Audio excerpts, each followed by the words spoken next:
Roma empezó siendo una pequeña república y se convirtió a lo largo de más de 600 años en el mayor imperio que jamás se haya conocido. En su apogeo llegó a extenderse desde Londres hasta Bagdad, gracias al que fue el primer ejército profesional. De esta forma, se convirtió en el modelo de la civilización occidental. Sin embargo, cuando el imperio comenzó a tambalearse, se derrumbó a una velocidad vertiginosa. El poderío de Roma solo tardaría 100 años en desvanecerse como el humo, barrido por las invasiones de los bárbaros. ¿Cómo ocurrió algo así? El Imperio Romano, la primera guerra bárbara.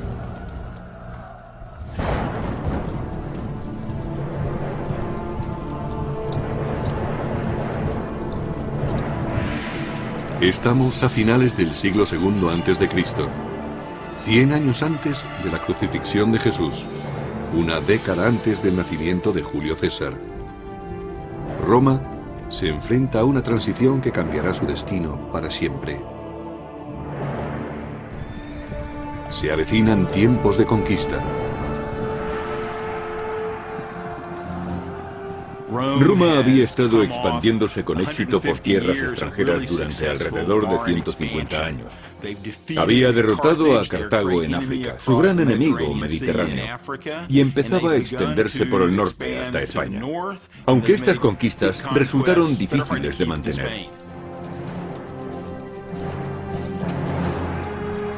Pero mientras Roma conquistaba un lugar en el mundo mediante brutales campañas, la República se enfrentaba a un cataclismo que forzaría a los romanos a cambiar el sistema senatorial por la dictadura absoluta de un emperador.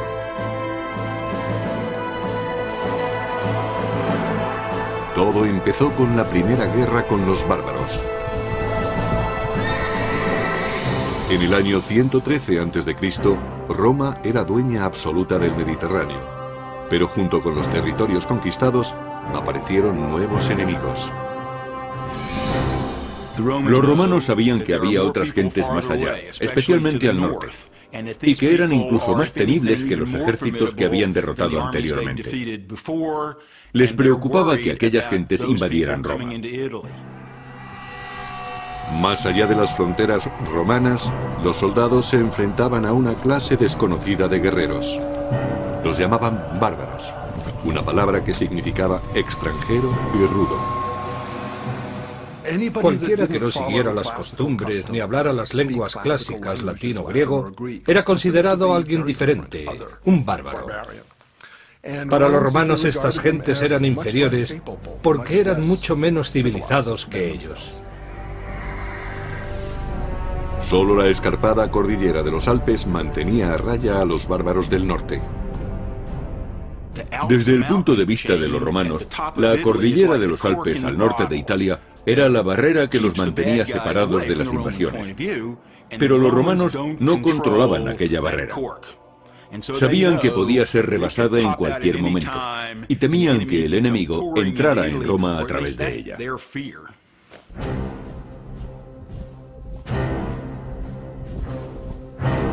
El ejército de Roma hacía guardia contra la amenaza de los bárbaros. Este ejército era una milicia de voluntarios orgullosa de su disciplina, de su entrenamiento y de sus armas. Los soldados romanos de a pie llevaban armadura de metal y cuero, un casco y algo para proteger el pecho. En conjunto, la armadura pesaría entre 25 y 30 kilos, la mitad de su peso corporal. El peso de las conquistas de Roma descansaba sobre los hombros de guerreros endurecidos en combate.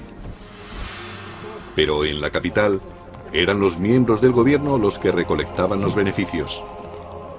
Roma todavía no era un imperio, sino una república dirigida por el Senado. En la cima política había 2 cónsules electos. Eran los cargos civiles y militares más altos y con mayor poder de Roma. Por encima de todo estaba la dirección del ejército. La seguridad nacional era lo primero. Pero debido a su alta posición, los cónsules ostentaban también un papel muy importante en la política y en la legislación. A pesar de que la República Romana se regía por ideales democráticos, los hombres no nacían iguales. A pesar de que los soldados ganaran numerosas batallas para Roma, jamás podrían aspirar a ser cónsules. El más alto cargo del Estado estaba reservado a familias importantes, como la de Gnaeus Papirius Carbo. Un número muy reducido de familias dominaba las elecciones a cónsul, debido a que en Roma se creía que eran imprescindibles los honores que provenían directamente de personas distinguidas de la sociedad. Al expandirse Roma, los honores dejaron de basarse en el mérito para hacerlo en el dinero. Lo que ocurrió fue que conforme Roma iba conquistando más territorios, más riquezas había en las ciudades del imperio. Y las riquezas ligadas al poder corrompían a ciudadanos y aristócratas por igual. Según se conseguía más poder con las riquezas, más atractivas eran estas para la sociedad romana y más peso tenían en la política. Gracias a su fortuna, Carbo pudo comprarse el puesto de cónsul. El sistema electoral en Roma, a finales de la República, era extremadamente corrupto. Había personas que otorgaban toda clase de prebendas, hacían regalos o simplemente pagaban para conseguir votos. Pero al norte de Europa, una peligrosa tribu desconocida hasta entonces, la de los cimbrios, avanzaba desde sus poblados hacia territorio romano. Sin ningún atisbo de civilización, los cimbrios infundían terror, según relata el antiguo historiador y biógrafo Plutarco. Se creía que eran tribus germánicas, debido a su gran estatura y al color azul claro de los ojos. Además, su nombre, cimbrios, es el término germánico para saqueadores. Conducidas por un gran líder, Boiorix, sus hordas dejaban un rastro de destrucción allá por donde pasaban. Eran gentes características de la Edad de Hierro. Todavía hoy no se sabe exactamente qué es lo que buscaban. Quizá quisieran apoderarse de provincias que se habían hecho ricas comerciando con Roma. Es posible que solo buscaran la fortuna de las tierras próximas al Mediterráneo. Los cimbrios no eran los únicos a los que atrajo la creciente riqueza de Roma.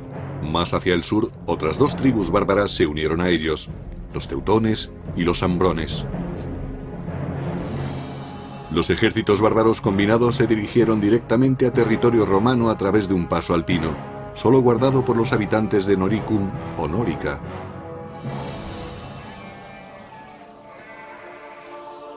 Aunque Nórica no era territorio romano, su proximidad hacía que su gente estuviera fuertemente ligada a la República Romana. Nórica era una región situada en el territorio que ocupa la Austria moderna. Los romanos llamaban a sus habitantes Norici debido al nombre de la región, Noricum.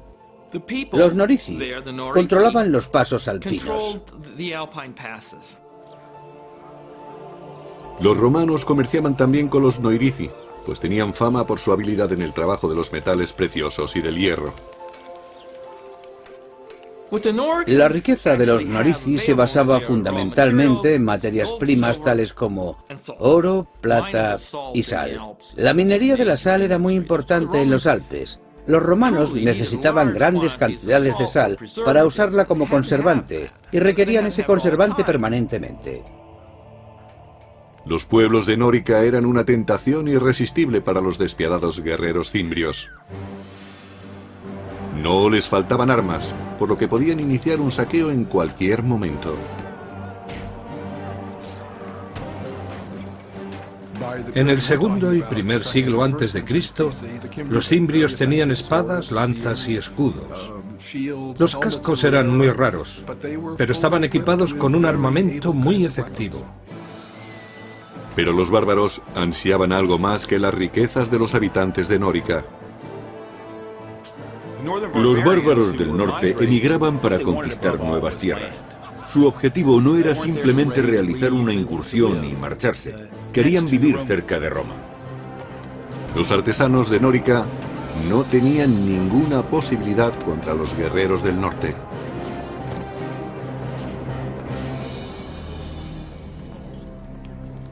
Los Norici enviaron un emisario a sus aliados del Senado romano pidiendo ayuda contra los sanguinarios invasores cimbrios.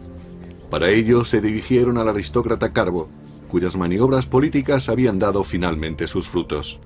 Ahora ocupaba el puesto de cónsul, el hombre más prestigioso de toda Roma. Carbo ordenó a su ayudante que empezara los preparativos para la guerra. Tenía solo un año para ganar la gloria y la riqueza que da la victoria. Tenía que demostrar sus cualidades de dirigente por medio de un acto viril. Y ese acto viril era hacerse con el éxito en el campo de batalla. Los generales no solo cosechaban para ellos y sus familias, sino para todos los que les seguían.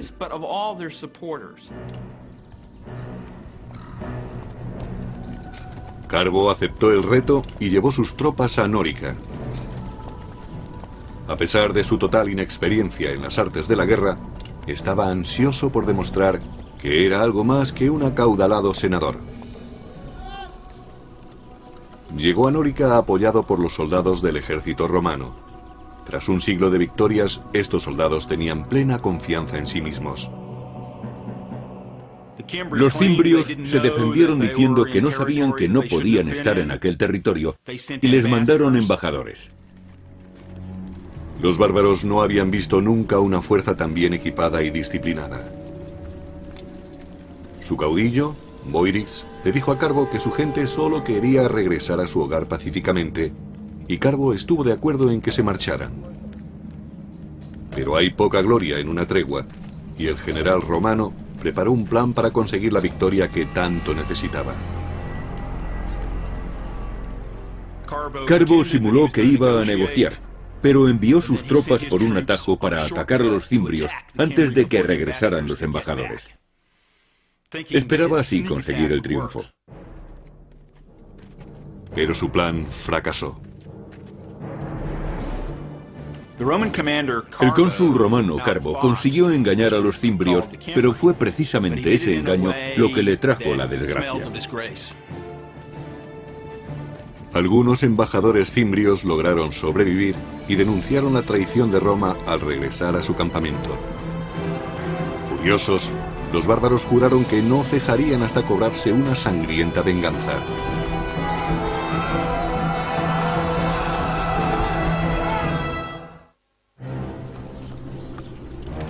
En 113 a.C., el general romano Carbo parlamentó en busca de paz con unos violentos bárbaros, los cimbrios, pero finalmente se retractó y asesinó a sus embajadores.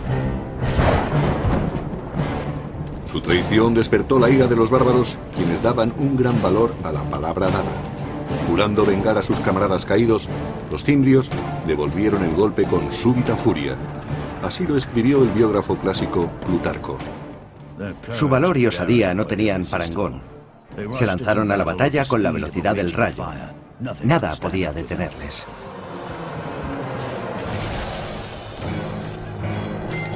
Conducidos por dos caudillos, Boirix de los cimbrios y Teutobocus de los teutones, los bárbaros avanzaron en oleadas incontenibles. Por la arqueología sabemos que disponían de buenas armas, tan buenas como las de los romanos. Hoy sabemos que estaban organizados militarmente, es decir, que la infantería estaba dirigida por oficiales, pero los romanos no se dieron cuenta de ello hasta que fue demasiado tarde. Carbo se encontró repentinamente desprovisto de las comodidades y privilegios de la vida política de Roma. Allí el lenguaje del poder era hablado con sangre y acero. Como cónsul magistrado jefe de la guerra, había fallado miserablemente. Debido a que el cargo de magistrado jefe de la guerra solo duraba un año, quien lo ocupaba solía ser un novato en el campo de batalla. Era frecuente que la dirección de la guerra estuviera en manos de ineptos y que ocasionalmente acabara en un desastre para Roma. La batalla de Nórica fue uno de esos desastres. Al final, los romanos evitaron ser masacrados gracias a una tormenta descomunal que descargó con fuerte aparato eléctrico truenos y lluvia.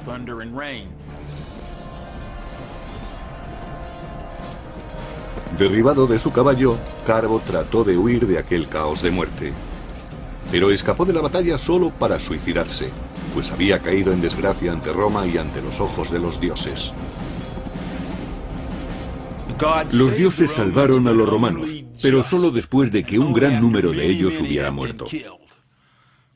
Dedujeron que los dioses estaban descontentos con el comportamiento de Roma. A pesar de lo ocurrido, los romanos siguieron creyendo que solo los aristócratas podían conducirlos a la victoria. Los romanos creían que lo antiguo era lo bueno y que lo nuevo era peligroso. Por eso los políticos y líderes preferían personas procedentes de una familia con un amplio historial. A lo largo de la década siguiente, una serie de nobles más arrogantes que capaces dirigieron los ejércitos para proteger la provincia que Roma tenía en las Galias. Se enfrentaron a los bárbaros en Tolosa, Burdigalia y finalmente en Aurasio, ciudades que hoy en día conocemos como Toulouse, Burdeos y Orange. En cada combate, los bárbaros derrotaron completamente a las legiones romanas. Los romanos tenían su propia manera de combatir. En la película Gladiator se muestra una representación perfecta de cuando Roma combatía. Preparaban durante horas el orden de combate y luego se lanzaban al ataque. En contraste, el contraataque de los bárbaros era impredecible y devastador para las filas romanas. Si un soldado de una fila caía abatido, el que estaba detrás de él ocupaba su puesto. Los soldados veían la muerte muy de cerca.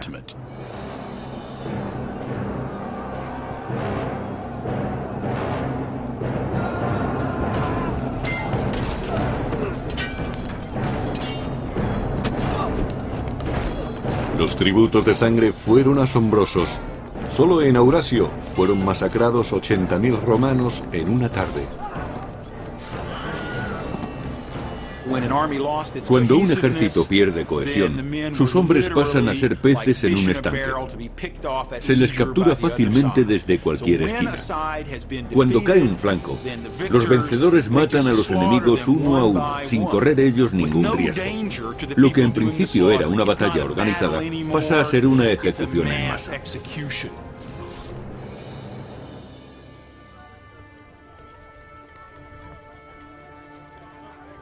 En el año 105 a.C., los cimbrios y sus aliados deseaban algo más que la sangre y el botín de Roma.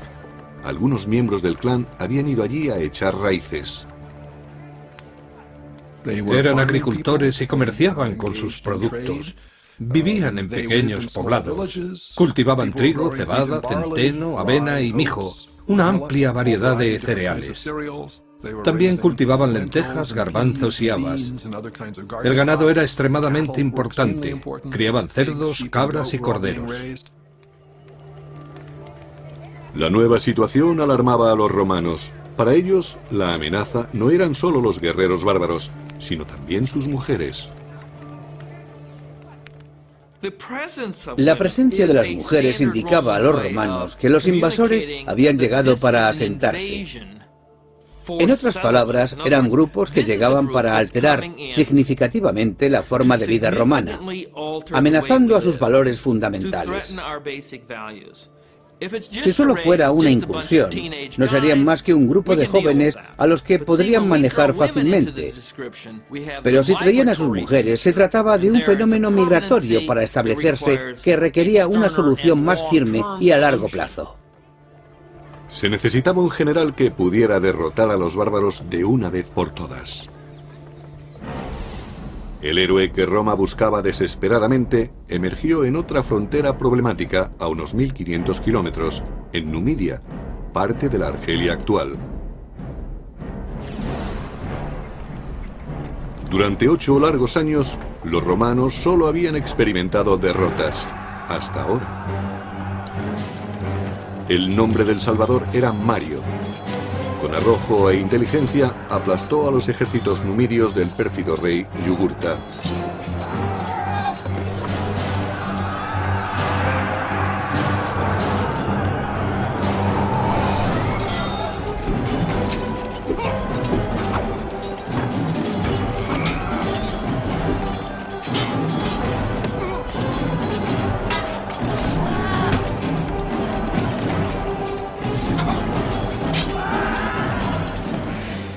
Roma necesitaba grandes soldados, y Mario era el mejor que había tenido. Era un gran jefe, sabía elegir el momento y lugar adecuados para presentar combate y cómo ganarse la lealtad y el afecto de sus soldados. Cavaba trincheras junto a ellos. Comía la misma comida y estaba en mejor forma que ellos, aun siendo los soldados mejor preparados del mundo. Y lo hacía con naturalidad, pues Mario no era ningún aristócrata y hablaba con orgullo de sus orígenes humildes.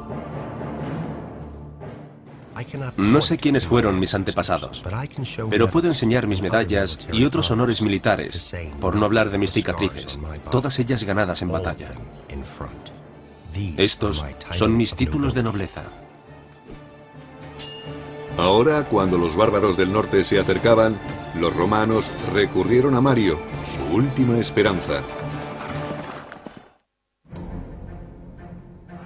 Al final del segundo siglo a.C., una tribu bárbara muy violenta, los cimbrios, junto con sus aliados los teutones y los ambrones, arrasaron la frontera del norte. Una aterrorizada Roma recurrió entonces a su mejor general, el nuevo cónsul Mario.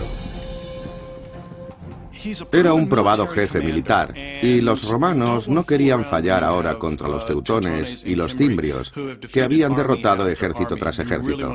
Había que resolver inmediatamente el problema enviando a la batalla a un líder capacitado. Pero el gran Mario no podía dirigir sin hombres que le siguieran.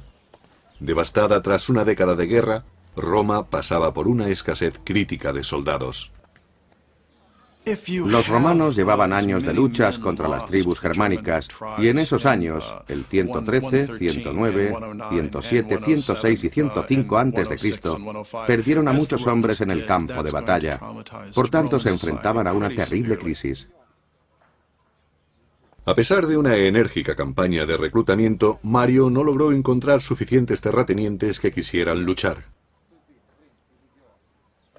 Para ingresar en el ejército romano en la Alta República había que tener propiedades, recursos, y eso causaba problemas al ejército romano a la hora de conseguir un número suficiente de soldados. La solución de Mario fue tan sencilla como radical. Envió a reclutar soldados entre las gentes pobres que no poseían tierras. Si no había que tener propiedades para ser ciudadano romano, ¿por qué tenerlas para ser legionario? Muchos querían ser soldados, era un buen trabajo y muy emocionante. Brindaba buenas oportunidades para el saqueo, lo que garantizaba vino, mujeres y diversión. Y ofrecía la posibilidad de ver mundo a costa del gobierno. Ocurrió lo mismo que hoy en día en las oficinas de reclutamiento. Mario permitió que cualquiera pudiera ingresar en el ejército, con lo que Roma dispuso de una cantera de hombres mucho más extensa para formar sus legiones. En la sociedad romana convivían muchísimos más pobres que gente de clase media. La vieja guardia medía a los reclutas por sus ganancias. Mario eligió a los suyos por su aptitud para el combate. Si podían enfrentarse a un legionario, podrían enfrentarse a los bárbaros. Al extender la búsqueda de legionarios a todo el proletariado, se consiguió inmediatamente que el soldado corriente dependiera aún más del éxito del jefe. Se suponía que el general debía mantener a los soldados que trabajaran bajo sus órdenes y ser generoso con ellos. Atraídos por la promesa de ganar riquezas, surgió una nueva clase de soldados romanos. Mario prometió darles todas las armas y formación que necesitaran. Os enseñaré a derrotar al enemigo, a no temer más que a la desgracia, a dormir en el suelo y a luchar con el estómago vacío. En el año 104 a.C., Mario se dirigió con su ejército a las Galias para enfrentarse a los cimbrios. Por suerte para los romanos, los bárbaros eligieron ese preciso momento para abandonar las Galias e invadir Hispania. Aquel error táctico dio a Mario un tiempo precioso. Mario formó un nuevo ejército partiendo de la nada y consiguió que sus soldados se endurecieran y se desvivieran por su ejército. Mario introdujo muchas innovaciones en el ejército. Entre otras cosas, distinguió cada legión con un águila de plata como estandarte. También entrenó a sus hombres para que llevaran su equipo. Así se desplazaban más rápidamente. Pero a veces iban tan cargados que decían de sí mismos que eran las mulas de Mario. Por tanto, no necesitaban animales de carga para llevar a su ejército al combate. Ellos mismos hacían de mulas. Aquello les hacía más efectivos, más flexibles. Fue precisamente esa flexibilidad de las legiones lo que hizo que triunfaran las reformas de Mario, además de la estandarización del equipo. Bien equipados y unificados en espíritu, los soldados de Mario estaban listos para luchar, pero aún no habían sido probados en combate. Pasaron 2 años sin que aparecieran los bárbaros, pero seguían inspirando temor. Los romanos ignoraron los antiguos límites del mandato consular y reeligieron cónsul a Mario como magistrado jefe de la guerra. Para resolver parte del problema de la amenaza del norte, le dieron a Mario un mando extraordinario en los años 104, 103, 102, 101 y 100 para que siguiera siendo cónsul. Lo reeligieron una vez tras otra. Finalmente, la amenaza fantasma se hizo real en el año 102 a.C. Los cimbrios, teutones y ambrones partieron del norte y del oeste en dirección hacia Roma. Mario construyó una fortaleza cerca de Aurasio y envió otro destacamento para proteger Nórica. Sobre todo, debían proteger los accesos alpinos a Roma. Al cabo de unas semanas, la mitad de la horda de teutones y ambrones rodeaban el fuerte de Mario. Una visión terrible, según Plutarco. Sus tropas parecían infinitas. Su visión era espantosa. Su forma de hablar y sus gritos no se parecían a nada que hubieran oído antes. Sin embargo, Mario obligó a sus soldados a fijarse en ellos y a aprender. Mario era un militar brillante. Conocía la vida, la forma de pensar y la psicología de los soldados. Mario hizo que la República Romana confiara en que podían derrotar a los bárbaros más fieros del mundo. La fortaleza se mantuvo, y aunque los teutones y los ambrones no pudieron pasar, una fuerza de 150.000 hombres se dirigió hacia el sur en busca de otro paso entre los montes. Los romanos le siguieron a la distancia, sin prisas, esperando el momento y el lugar oportuno. Mario eligió el campo de batalla perfecto desde donde lanzaría el poderío de su poco convencional ejército.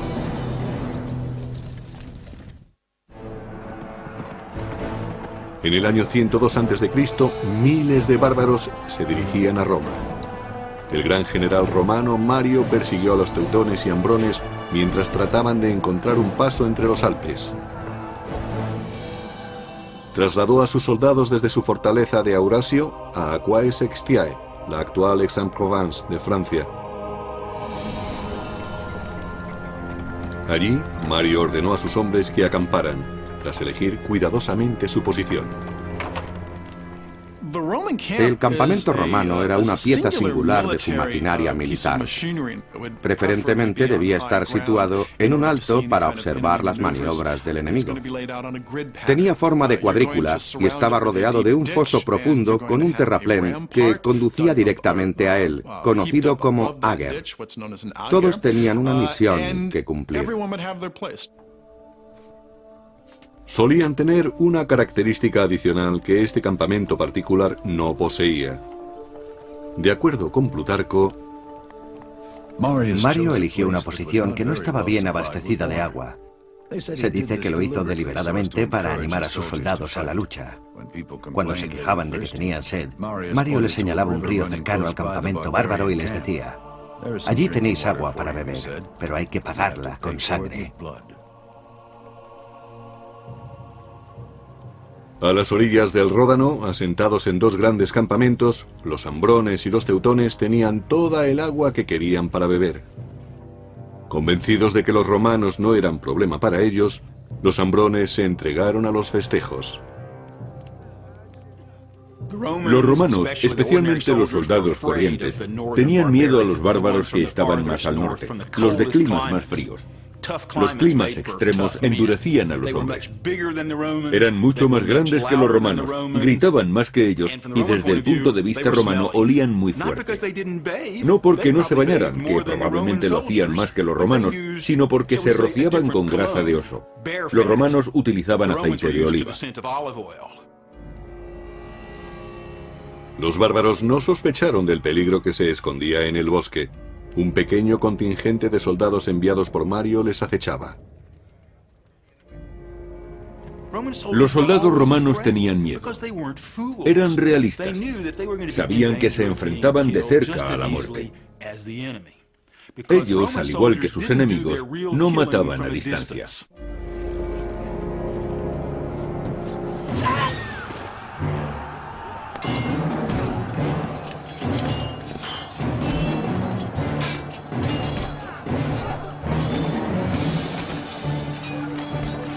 Las mulas de Mario se lanzaron al ataque, pero los bárbaros acudieron rápidamente en masa para contraatacar.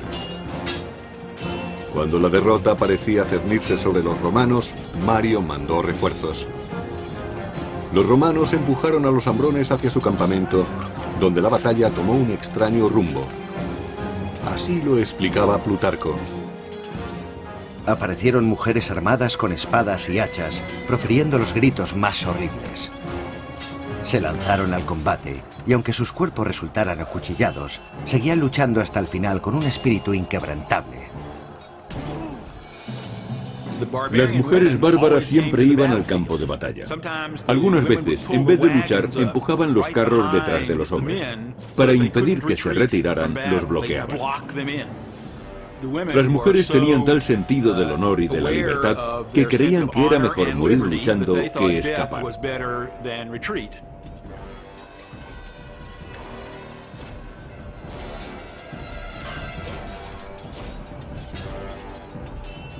Para los romanos, aquellas mujeres resultaban increíblemente valientes y bravas. Creían que los bárbaros aceptaban los mayores riesgos al traer a sus familias al campo de batalla.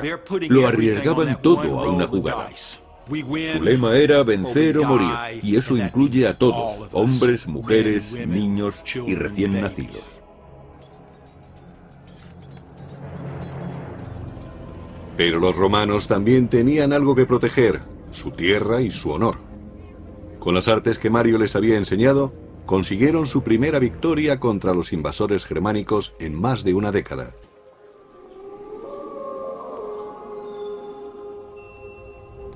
En su campamento, Mario se preparaba para el ataque de represalia que sin duda lanzaría Teutobochus, rey de los teutones. En Aquae Sextiae se enfrentó a una situación táctica realmente difícil. Como de costumbre, el enemigo era muy superior a los romanos. Pero Mario supo elegir el momento y el lugar adecuado. Por eso escogió el terreno con sumo cuidado. Mario dispuso una trampa con Claudio Marcelo, un capitán de su confianza. Marcelo y otros 3000 hombres entraron en los bosques por detrás del campamento teutón y se mantuvieron allí escondidos hasta que empezó el combate. Según Plutarco, los bárbaros cargaron colina arriba contra el campamento romano tal y como había previsto Mario, y allí se encontraron con una muralla de espadas. El mismo Mario peleó en primera fila, poniendo en práctica las órdenes que daba a sus soldados. Estaba tan bien entrenado como el que más, pero su osadía sobrepasaba a la de cualquiera. Esta batalla era la prueba de fuego para las tácticas de Mario. Había conseguido que sus soldados fueran lo suficientemente fuertes para permanecer en pie con toda su armadura y seguir en su puesto manteniendo la disciplina, incluso cuando el enemigo atacaba con fiereza. A continuación, se lanzaban contra ellos con sus espadas a modo de cuña móvil que caía de la colina despedazando las tropas enemigas. Cuando Mario y sus hombres forzaron a retirarse a los bárbaros, Marcelo y sus cohortes salieron del bosque. Peleando juntos hicieron que se desvaneciera cualquier esperanza de retirada del rey Teutobokus y sus guerreros. El número de bajas era incalculable. Los romanos masacraron más de 100.000 teutones. El resto pasaron a ser esclavos, botín de guerra que haría ricos a las mulas de Mario y a sus ayudantes. Se preocupaba no solo de sus soldados, sino también era muy generoso con los romanos de todas las clases sociales. Mario, al monopolizar el poder desde las alturas, se convirtió en un ejemplo a seguir, incluso para la clase senatorial. Animados por la fiebre bárbara, los romanos eligieron de nuevo a Mario para el puesto más importante de Roma. Sería cónsul durante un quinto periodo, algo que no tenía precedentes. Tenían tanto miedo de que los bárbaros cruzaran los pasos de los Alpes no controlados por los romanos y que destruyeran y saquearan Roma, que la política fue dejada a un lado. Pero Roma no estaba a salvo aún. Mario había derrotado solo la mitad de las hordas bárbaras. Los cimbrios, los más temibles, todavía acampaban por su cuenta. Mientras Mario estaba en Roma, los cimbrios rebasaron las fortificaciones en Nórica. El enemigo había traspasado al fin las fronteras de Roma y cabalgaba por la llanura del Po. Pero solo un hombre tenía el valor y la inteligencia necesarias para resolver esta nueva crisis, el cónsul Mario.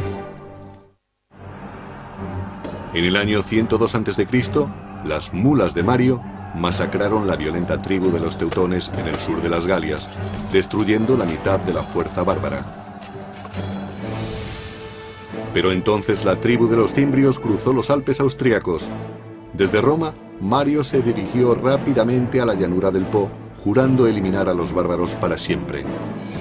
Cuando Mario llegó al campamento romano, los cimbrios mandaron un mensajero. No querían atacarles, sino presentar una demanda.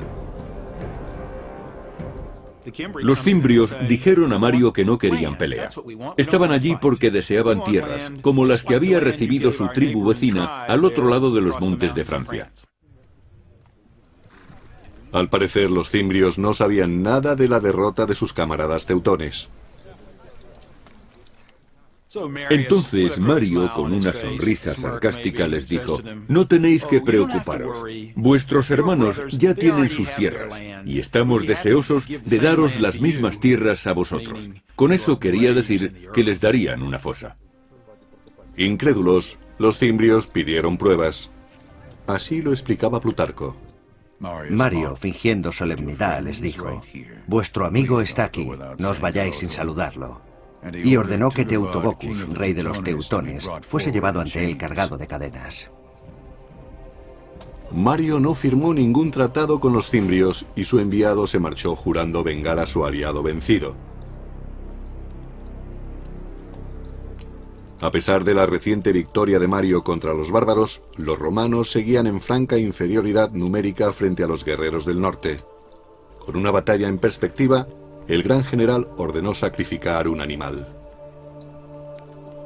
Los romanos siempre hacían un sacrificio antes de entrar en combate, para saber si los dioses estaban de acuerdo con su plan bélico. Eso no garantizaba la victoria, pero les daba esperanzas. Los romanos creían seriamente en los presagios. La fe de los romanos era su escudo frente a la abrumadora superioridad del enemigo. Al término del siguiente día se produciría un sacrificio de sangre y esa sangre estaría en manos de los dioses. Mario examinó las entrañas del carnero buscando un signo y encontró que los cielos le favorecían.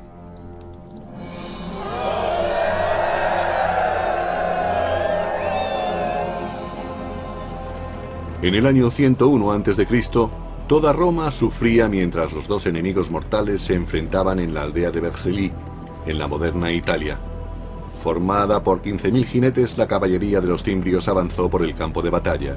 Le seguía de cerca su temible infantería, miles de hombres en masa corriendo a toda velocidad. Cuando los romanos establecieron su línea de combate, Mario hizo una última petición a los dioses. Así lo explicaba Plutarco. Mario lavó sus manos y las alzó al cielo, jurando ofrecer un sacrificio de 100 bestias si conseguía hacerse con la victoria. En conjunto, los romanos contaban con algo más de 50.000 hombres para enfrentarse al doble de cimbrios. Eran la pesadilla de los romanos, pero Mario supo burlar al enemigo. Situó sus tropas de forma que el sol saliera por detrás de sus soldados, para que cuando estuviera en el cenit, se reflejara en las armaduras y éstas proyectaran destellos. Los bárbaros creyeron que el cielo estallaba en llamas y que los dioses estaban ayudando a sus enemigos. Notando la súbita ansiedad de los cimbrios, los romanos atacaron.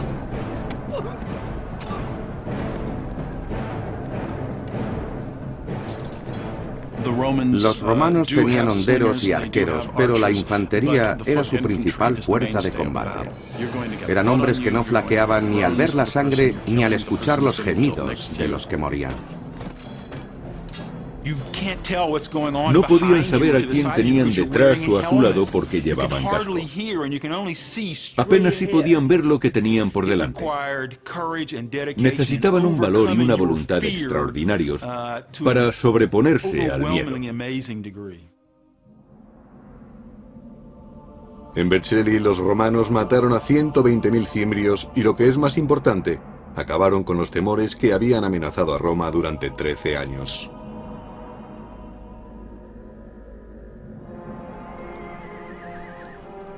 Tras la guerra, Mario volvió a Roma convertido en héroe. La multitud lo ensalzó como salvador de la República. A pesar de la vieja ley que no permitía ser cónsul 2 veces consecutivas, fue aclamado nuevamente para el puesto. Al hacerse de nuevo con el poder para el pueblo, Mario se acercaba cada vez más al concepto de jefe absoluto, el emperador. Y eso era exactamente lo que la aristocracia tenía.